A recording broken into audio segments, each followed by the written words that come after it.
Hi there, today's topic is make do or make over. As a landscape designer, I'm often talking with clients and there's always kind of one problem that they don't know what to do with. And that is whether it's time to make over a garden or can they make do with some of the shrubs that they already have in a garden. Usually there's two different scenarios that come forward. The one is they've just bought a house and it hadn't been really tended too much in the last couple of years and the garden was let go. And some of the shrubs have gotten too big or they just don't know what the shrubs are and what's worth keeping and what should they take out. The other scenario is that maybe you just have an older garden that has been in there for 15, 20 years. Some of the shrubs are still looking good. Some of them are starting to look tired, or maybe the evergreens are starting to look woody and bare. And the problem is always, what do I take out? What do I keep in? And with either scenario, it comes to a decision. And to make that decision, there's some questions that you need to ask yourself. And first of all, just look at the plant material and what you might need to consider before you take certain shrubs out or decide to leave them in. The first one is the plant healthy? If it isn't a healthy plant, there's no sense leaving it in there. So look for, is there diseases on it that can't be treated? Or maybe it has a real insect problem, such as euonymus with scale, and the leaves are starting to drop off of it. Sometimes if you're looking at trees and that in the yard, it's also looking at the health of them. Is it an older, say, silver maple that's starting to rot? I had a client once that, just from the pictures he brought in to show me, I could tell that the tree was in trouble. You could see the stain running down the bark where the sap had been running from the branches. And that's usually a sure sign that the tree is starting to rot from the center. And so I had asked him if he had someone to look at it to see if the tree was okay. And it was a city tree, so the city had come in several months before and looked at it, and they said the tree was okay. But I was just kind of concerned that it was, and I said, well, maybe you want to give him another call. And before I saw him the next time, he had called me and said, guess what? That big branch off the tree just dropped on his car, and unfortunately. And so is the tree healthy? Is it something you should be keeping in there? Just to hold on to a tree for another year or two when you know that it is going to go? It just becomes a safety issue. And so is the plant that you're looking at, is it a healthy one or not?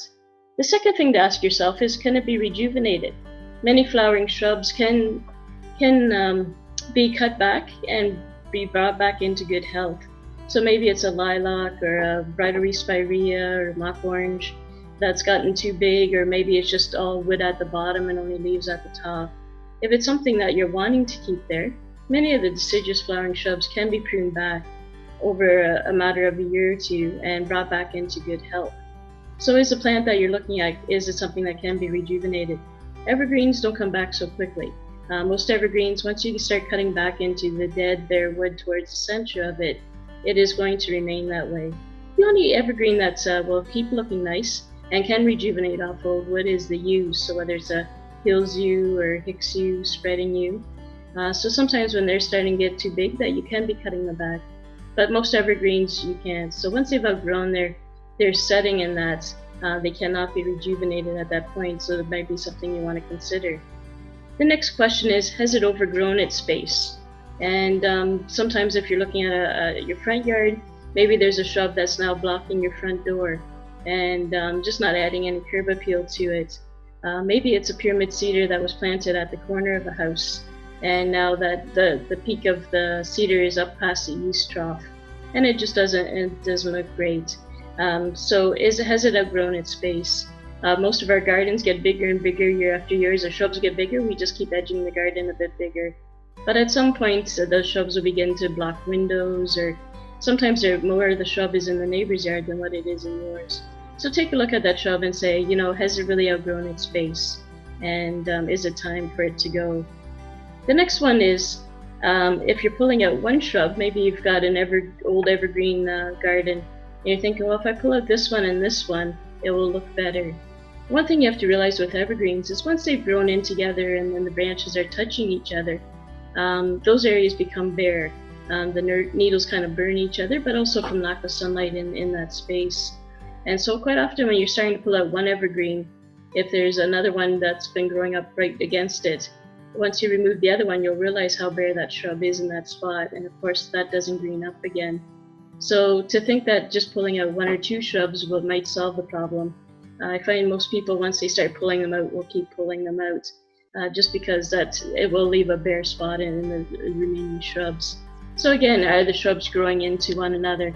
If deciduous shrubs, usually it will rejuvenate once the light gets back onto that side, if there's two flowering shrubs that have been touching each other in the garden. So not so much a problem, but definitely with evergreens.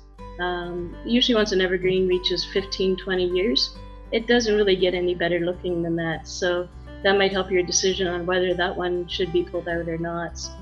Another question you need to ask yourself is, does it add any beauty to the overall house or to the garden? Sometimes you've got really nice specimen plants. It could be an unusual shaped evergreen. Maybe it's an older Japanese maple in that. And definitely those plants that add significance, that really seem to set off, are really unique, unusual specimens. Those ones you might want to consider keeping in that, as long as they're in good health and in good shape. And so, yeah, is it a unique specimen? Maybe there is a couple plants in there that really add to your overall design. And that's the next question, is does the plant that you're wanting to leave in, does it add to the look or style you're wanting to achieve?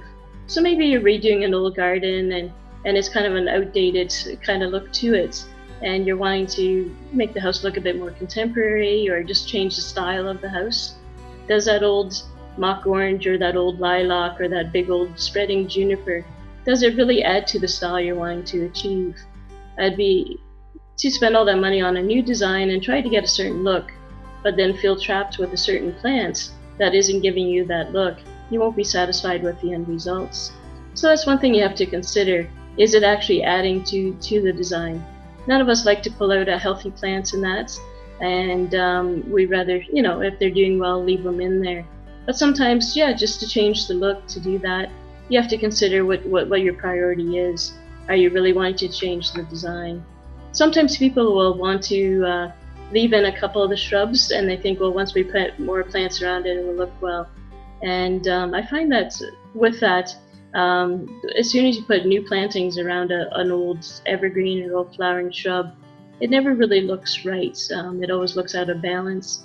In a few years' time, as the other shrubs grow, it'll probably even itself out. But it's stuff that you have to ask yourself and say, is it worthwhile keeping, or is it really hindering from what I want to do with the garden? Sometimes plants will have certain significance for you.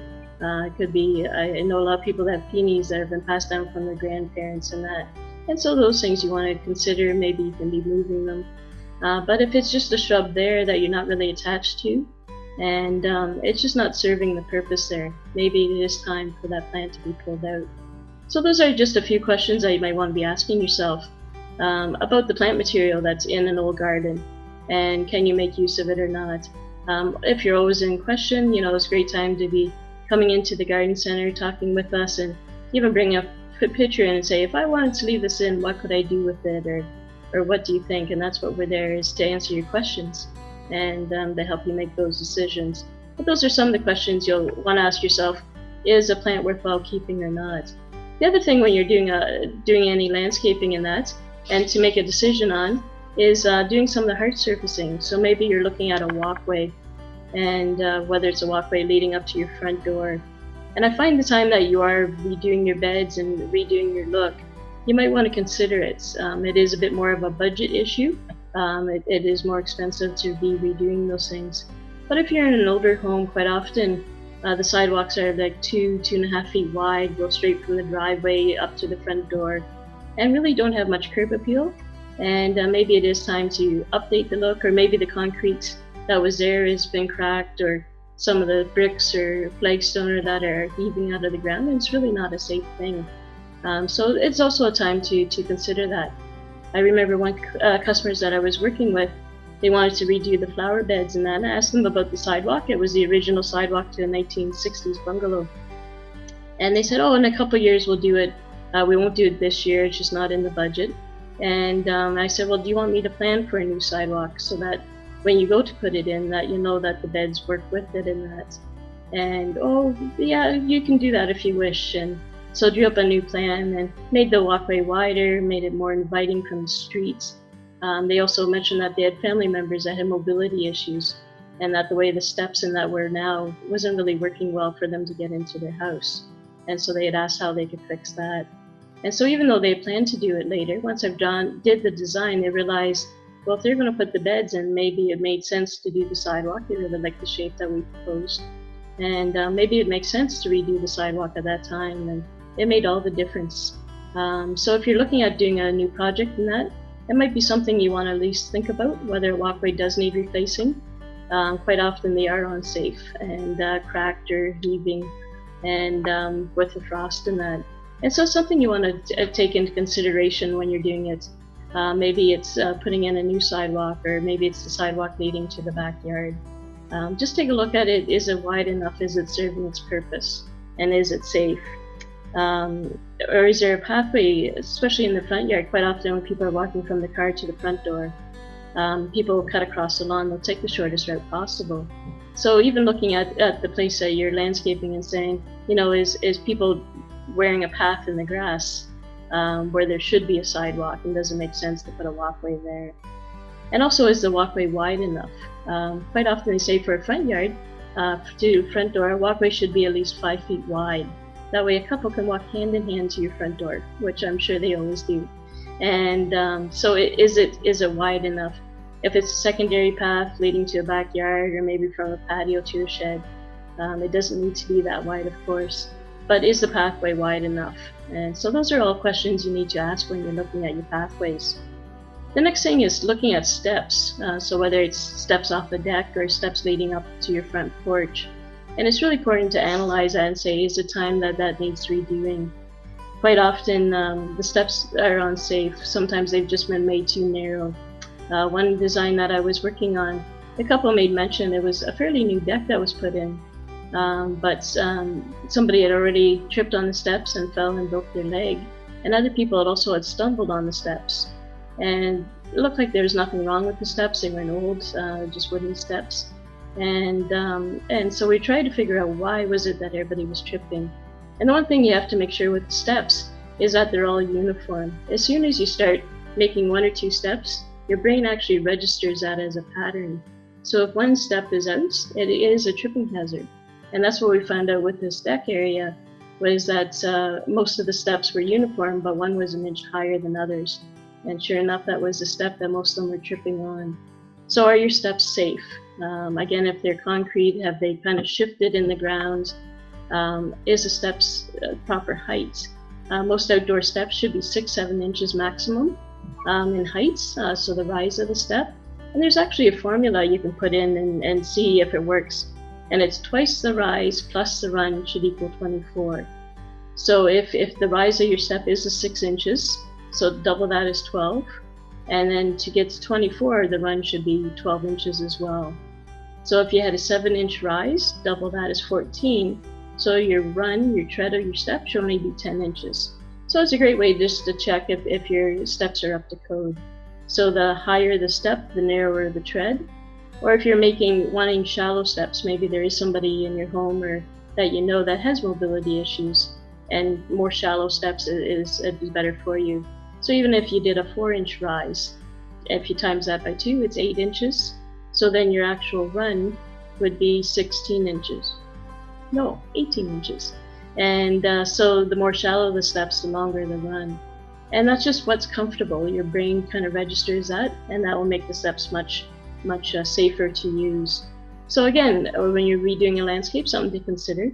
And also, do you need a railing? Definitely with porches and decks and that, if you're over 2 feet in height off the ground, so then a railing is required. But even considering railings along pathway, along staircases and that, is it something that you do have, maybe you're getting older and need some help, maybe there's some mobility issues in your home as well, or with friends and that, and is a railing deserved? Try and make those steps safe as possible. The next thing to think about is patios and deck areas. And again, looking at the same issues, are they safe? Is some of the bricks starting to become raised, or is the concrete cracked? Is it a tripping hazard? The decks would be, is the wood starting to rot? So really look at those things before you start a project. It's nothing like getting a planting done or that and then realize, you know what, we should have took the deck out when we had the chance. And it makes it much more difficult later once plantings have been done. So look at all those issues before you begin and decide, yeah, is it safe or not? And maybe make the project a bit longer. Maybe budgeting has to be considered in that. It's never an inexpensive thing, but it's better to do it and look at it and decide what does need to be done, what is better, what is safer to be done, than to get the project done and realizing, oh, if we known, we would have done this. So these are just some questions to ask yourself if you're looking at redoing an older landscape or just getting into a new place and wondering what's worthwhile keeping, what's what to take out. Just some questions to go through and say, you know what, we really should be looking at doing this, or, you know, the fence is about ready to fall down, it's not safe. And to look at these things and maybe make a list of, you know, does it meet our needs? Is it doing what it should? Are the plants we're keeping worthwhile keeping or not? And just to think about these things before you get started with your project.